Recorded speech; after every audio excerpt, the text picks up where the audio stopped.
Samsung is getting ready to launch the Galaxy S25 FE later this year, and new leaks have given us a better idea of what to expect. This phone isn't the most exciting device Samsung will release, but it still brings some nice upgrades over last year's Galaxy S24 FE. If you're looking for a Samsung phone that offers good features at a lower price, the S25 FE might be worth considering. One of the first things we've learned is that Samsung is changing the colors this time. The Galaxy S25 FE will likely come in for different colors: navy, icy blue, jet black, and white. These may seem like basic shades, but they're actually quite different from last year's options, which included blue, graphite, gray, mint, and yellow. So this year's Fan Edition lineup brings a whole new set of colors. The icy blue color is taken from the regular Galaxy S25, and jet black is based on the S25 Ultra's look, though the S25 FE won't have the same titanium frame as the Ultra. If you like the mint or yellow colors from the S24 FE, you might be disappointed, but there's a chance Samsung could add more colors later. One leak even showed a blurry image of the white version, which looked clean and simple.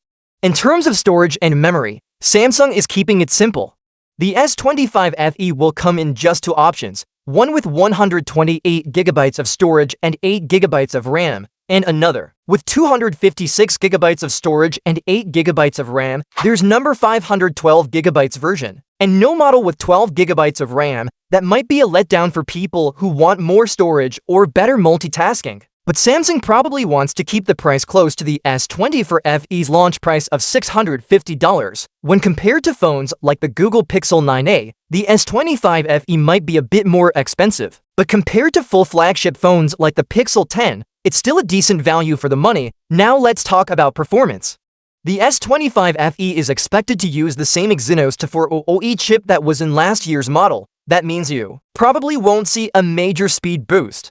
If you were hoping for faster performance, that might be a bit disappointing. Still, Samsung is focusing more on improving the design and a few key features instead of the processor this time. One change is the size. The S25 FE will be thinner than the S24 FE. The new phone might be just 7.4mm thick, compared to 8mm on the older model. That small difference should make the phone feel lighter and more comfortable to hold. Battery life is also getting a slight improvement. The S25 FE may come with a 4900 mAh battery, which is a little bigger than the 4700 mAh battery in the S24 FE. It's not a big jump, but it's still better. And with 45-watt fast charging, the phone should charge quicker too. The front camera is getting an upgrade as well. It's expected to go up to 12MP, which should help improve selfie quality and video calls. On the back, however, not much is changing. The S25 FE will likely keep the same triple camera setup: a 50-megapixel main camera, an 8-megapixel telephoto, and a 12-megapixel ultra-wide.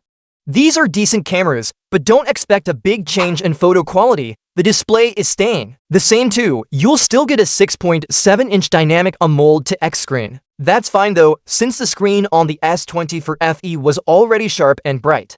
To wrap it up, the Galaxy S25 FE brings small but useful changes. It has a thinner design, a slightly bigger battery, a better selfie camera, and a fresh set of colors. It still uses the same processor and rear cameras as before, but overall, it looks like a well-rounded phone for people who don't want to spend a lot on a Galaxy S25 or S25 Ultra. Samsung is expected to launch the phone in September or October. If you want a phone that gives you good performance, modern design, and solid features without the high price, the S25 FE could be a smart choice.